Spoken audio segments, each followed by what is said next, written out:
Hello, my dark darlings. I'm Markeia, and this is the Something Scary podcast. To our veteran listeners and those sheltering into the dark with us for the first time, welcome. Hello, darkness, my old frenemy. There's something so calming about sitting alone in the dark. Just you, your thoughts, the body that you're within. But also, something lurks in the darkness, slithering away just out of sight when you turn on the lights. Morphing into the shadows, it watches you even now as you listen to this.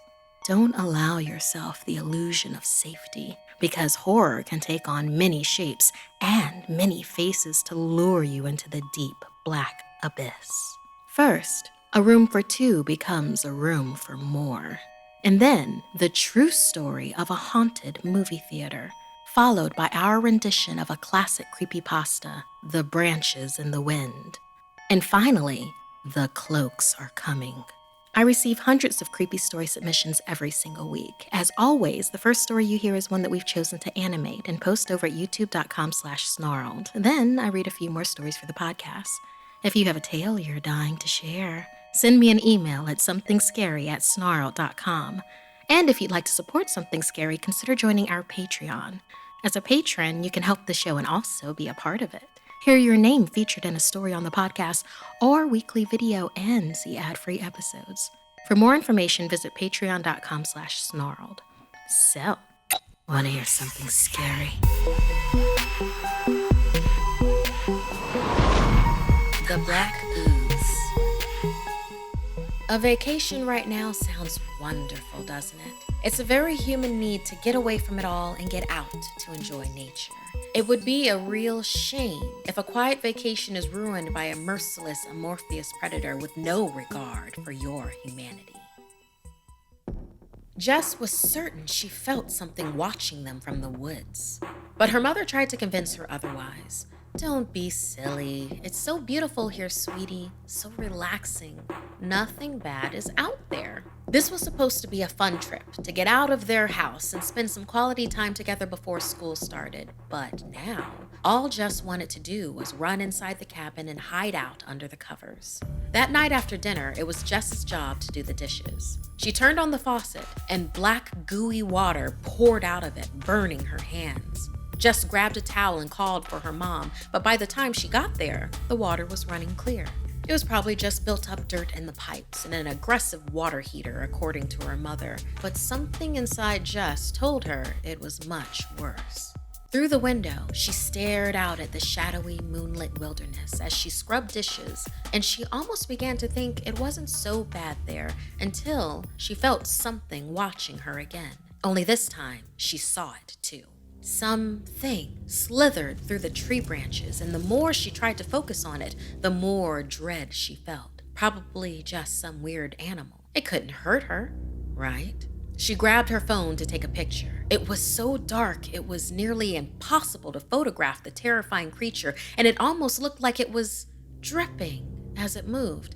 No, not dripping, oozing. Finally, Jess couldn't stand it anymore and ran to find her mother in the other room. "These are just branches, sweetie," her mother sighed, looking at the pictures. "You're just seeing things." Jess returned to the kitchen window for a better picture, but it was gone. Was it ever there at all? Maybe her mother was right. She decided to sleep it off, but she was too scared to fall asleep. She stared at the dark ceiling of her bedroom deep into the night until suddenly she felt something wet land on her arm. It burned into her, and she grabbed her phone and turned on its flashlight. It was like the black water from the sink, but much thicker. Another glob fell from the ceiling and burned into her arm, which she frantically wiped away with her blanket. She jumped out of the bed and shined her light to the ceiling. It was the creature from outside, a black puddle of ooze that clung to the ceiling. She could feel whatever it used for eyes staring back at her, and without warning, it scuttled towards her, trying to spew more of itself onto her. Jess screamed and ran out of her room and into her mother's. They had to get out of here. But when she entered her mother's room, there was a sickening sound coming from the bed. It looked like her mother was tossing and turning from a bad dream. But when Jess shined her phone's light on the bed, she realized Her mother was struggling to break free from something. Jess smelled something burning and realized it was her mother, sizzling in another puddle of tar-like black ooze. "Help me," her mother gasped. Grabbing her mother's hands, Jess tried to pull her, but the ooze yanked back in a cruel tug-of-war that Jess wasn't strong enough to win. It slithered up their connected hands and began burning into Jess as well. And finally, she had to let go and watch her mother slide into the dark oblivion of the ooze. Jess cried out and ripped a blanket off the bed, frantically wiping the burning ooze remnants off of herself. She stumbled backwards as the puddle plopped off the bed and onto the floor. It wanted her too.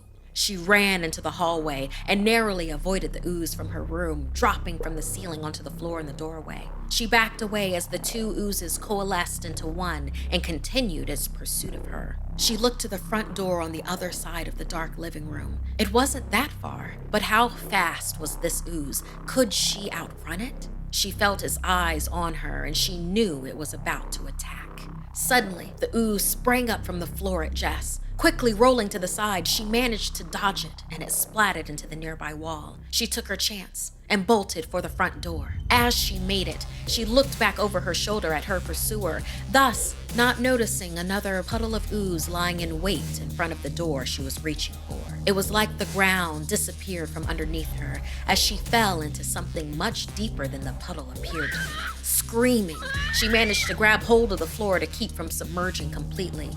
She heard the same sickening sizzle, but it was her now as she thrashed and struggled to climb out. The burning was agony, but she refused to give up until she heard her mother's voice. "Everything is going to be okay now, sweetie," it said. The soothing words in her mother's voice kept reassuring her over and over again. "It's okay now, sweetie. It's okay. Let go now, sweetie. Let go." To the point where Jess couldn't help but wonder if maybe it really was her mother and not just some horrible echo of the creature's digestion. She was so tired. The burning pain just would not stop, and eventually that didn't matter.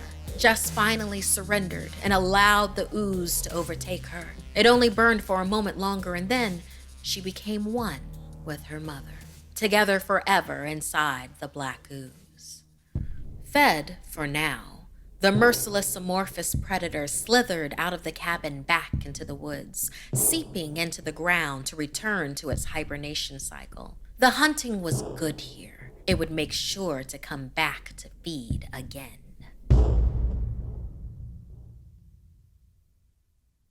Hey, my dark darlings. For me, things this year have been a constant balancing act. So I'm always looking for ways to make my life easier. All of us are juggling a lot right now. So offloading even the smallest tasks, huge difference. One convenience that I can't believe I lived without: smart bulbs connected to Alexa.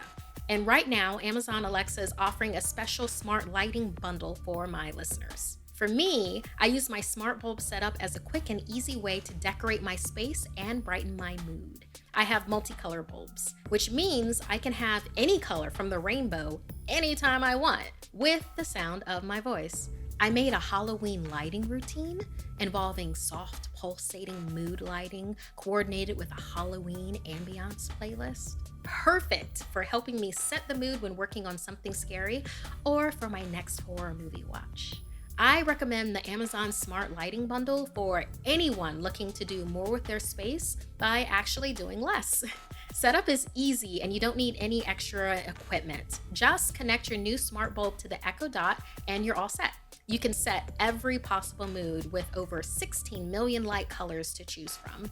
Right now, you can get 20% off your Amazon Smart Lighting Bundle only at amazon.com/scary. Every bundle includes an Echo Dot smart speaker and a Singlid color changing light bulb. That's amazon.com/scary to get 20% off and take advantage of this amazing smart home deal. amazon.com/scary.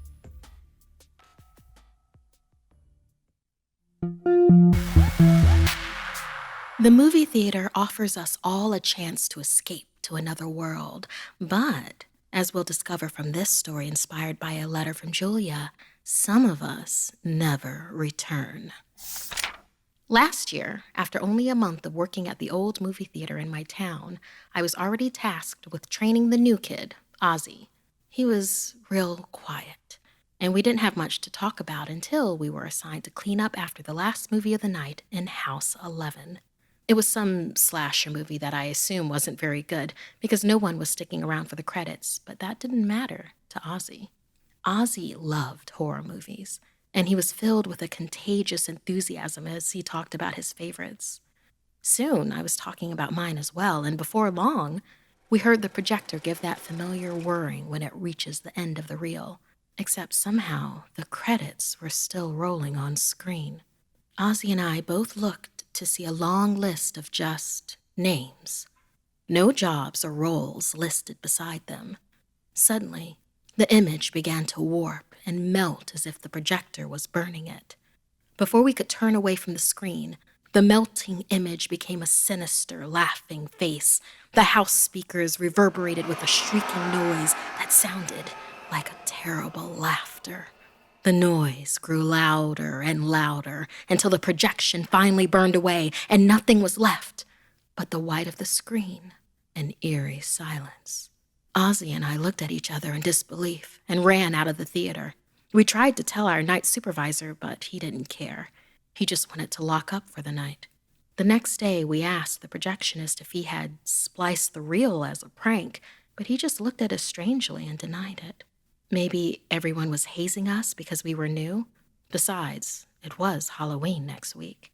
Halloween was legendary at the old theater, and the employee party they threw every year was half the reason I applied for the job. There was pizza in the break room, and they were going to have an employee-only screening of the 1990 remake of Night of the Living Dead at midnight, followed by music and dancing in the theater. I was excited for the dancing, but Ozzy was even more excited about the movie. As we ate pizza, Ozzy excitedly told me about the making of the movie we were about to watch. Suddenly, we both heard a faraway scream and realized we were the only ones in the break room. We were going to be late for the movie. We hurriedly rushed into the lobby and followed the crowd into House 11. Everyone seemed to be wearing a vintage Halloween costume in line, except for Ozzy and me. I wondered if there was a theme no one told us about. More hazing, probably. It was already dark in the theater, so we grabbed the nearest available seats. The projector began to loudly clack and the screen began to flash off and on, but there was no movie. As the screen strobed, I heard Ozzy gasp, "I don't think we're in the right place." Not understanding, I looked around in horror. When the screen was dark, the theater was empty except for Ozzy and me, but when the screen lit up, it was a full house of burnt bodies watching the show. Some ate burnt popcorn while others even smiled and waved at us. We both stood up and ran for the exit as the entire audience burst into a grotesque laughter. We slammed the door behind us and found ourselves face to face with the owner of the theater. We told her what happened, but she wasn't surprised. "Oh, that's just House 11. It was the first house built in this theater, and there was a terrible fire years and years ago that killed everyone inside. We leave it empty every Halloween and play a movie just for the spirits," she said nonchalantly. "Everyone sees weird things in there. You'll get used to it. They like the company. It's like you're one of them." Ozzy and I quit the next day. Thank you so much, Julia, for telling us of your movie theater experience. How about our listeners out there? Would you have continued to work at that haunted movie theater? And before you quickly say yes, or it's a job, or why not be that close to the supernatural, especially if nobody else seemed to be having a problem with them. See, that's the thing, because maybe you're the one that they like more. Maybe you're the one that they follow home. Are you still as quick to say yes to working there? Or have you worked at one before? Let us know at SomethingScary@snarl.com.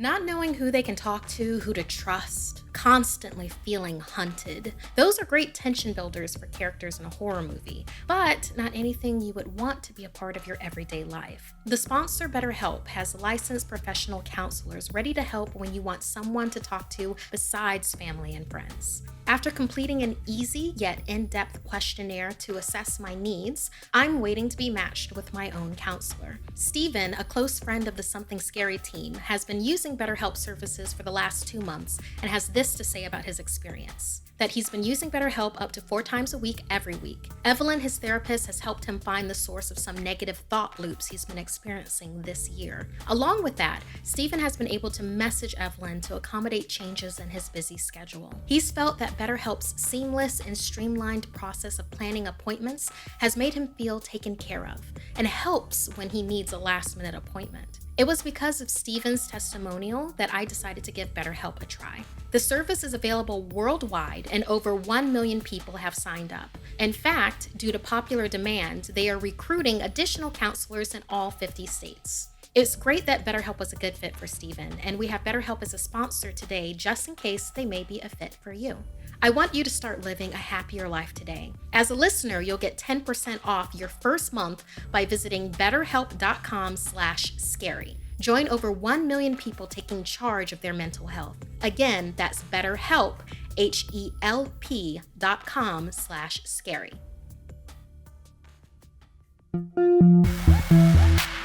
And now, our rendition of The Branches in the Wind, an anonymous creepypasta recommended by YouTuber Sean Animations. Finally, I'm home after working a late night. It was all worth it, though, because I have a great day ahead of me. I get to see my son. I finally won the custody battle, so he gets to stay here with me now. I fixed up the spare bedroom for him, and he was already there in bed sleeping, or so I thought. As I lumbered up the stairs, he called me into his room. "Daddy, I can't sleep. There's a monster in the window." Monsters, huh? That's original for a kid. Oh, don't worry about that. It's just the tree's branches blowing in the wind. See? I pointed and showed him the branch tapping against the window pane. He trusted me enough to calm himself down, and I kissed him goodnight. It was bedtime for me, too. I was so tired. I could hardly see straight at this point. I walked across the hallway and collapsed into my bed. I had too much on my plate to also be dealing with monsters. I had to register him for school in this district, new clothes and school supplies, and work too. Just as I was finally dozing off, I heard him calling again.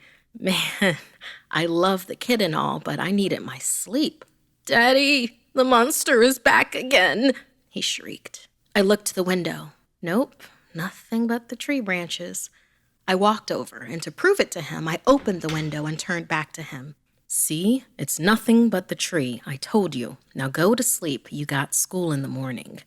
He was still a little scared when I left him in his room, but he would have to learn to not be scared of the dark and let his dad sleep. As soon as I laid down, though, I heard him cry out, "I couldn't do this all night." "Fine. I'll just sleep in your bed with you. If you see any monsters, just hold tight to me." I called out to him as I grabbed my pillow. I walked into his room, pulled back his red blanket, and lay next to the kid. While I laid there, eyes closed, my mind started wandering. Didn't I buy white sheets for the bed? I looked at my son's slit neck and realized my mistake, and that's when I heard the monster. Except it wasn't tapping at the glass because I had opened the window. As it clawed into me, I couldn't help but laugh. How did I forget I had no trees in my yard? We love the world of creepypasta and find it so inspiring. Often, they really fit the stories we tell here, but we also love reading unique stories of monsters created by you. If you have original tales, send them to us.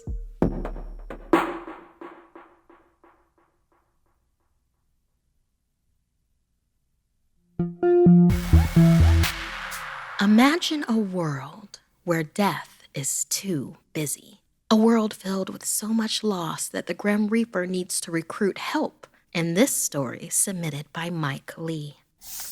It seemed the whole world had gotten sick, not just me. The silence of the morning was broken by the siren of yet another speeding ambulance. I watched as it ignored red lights and raced through abandoned roads. No one came outside anymore. The news reports on the hour, every hour, gave updates on the sick and the dying. The newsreader wore a mask, his voice muffled by the tightly fitted fabric. I turned up the volume and sat down to listen. Justin, a new study shows burning sage or lining doors with salt could have an effect on stopping the spread of sickness and the appearance of the cloaks. I listened to the report with little interest. Every day there was a new way to stop the increase of disease and the emergence of what authorities had called the cloaks. Some speculated that Death had too much work, so he was outsourcing. Either in death or recruitment, they said the cloaks came for everybody eventually, no matter what you did. I could hear coughs and sneezes echoing through our building. Wincing, I took a sip of orange juice as a knock came to our front door. My mother's footsteps were light on the wood outside my bedroom. She must still think I'm asleep, I thought, kneeling to get a good look through my bedroom keyhole. My mother answered the door. Our neighbor, Mr. Henry, stood in the doorway, his mouth covered by an old dish rag. Both kept their distance from one another. They each wiped their hands together incessantly as they spoke. Small bottles of sanitizer holstered on their waistbands. The smell had become standard, a sterile tinge permeating the air. Mrs. Thompson had been the last to go. She had been taken in the middle of the night. Mr. Henry told my mother. Not a good way to go.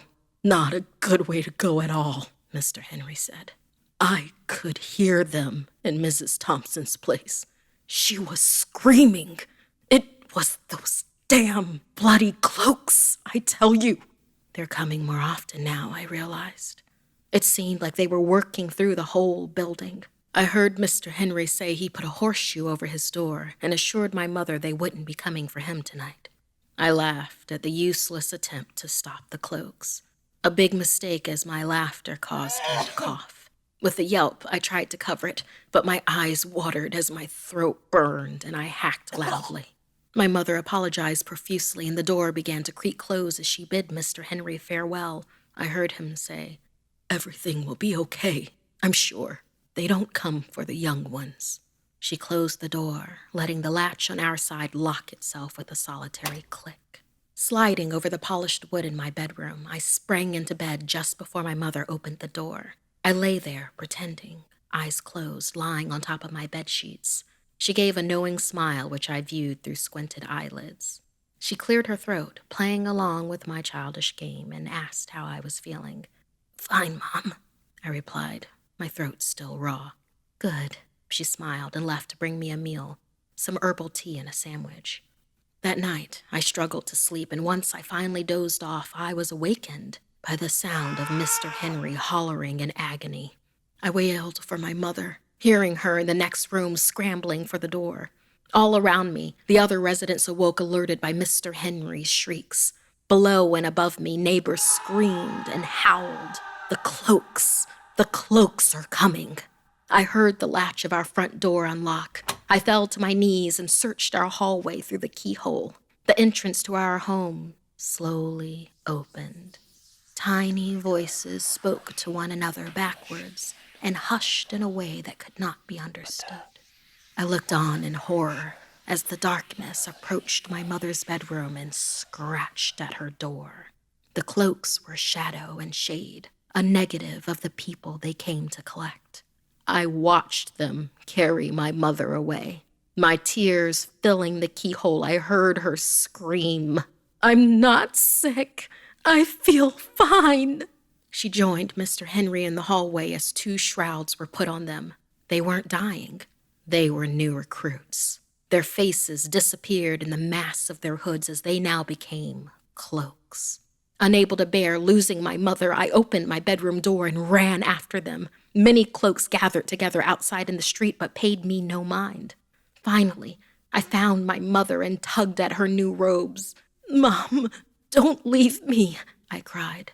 Or at least take me with you. What was once my mother turned, and I tried in vain to look into her once loving eyes, now hidden in deep shadow.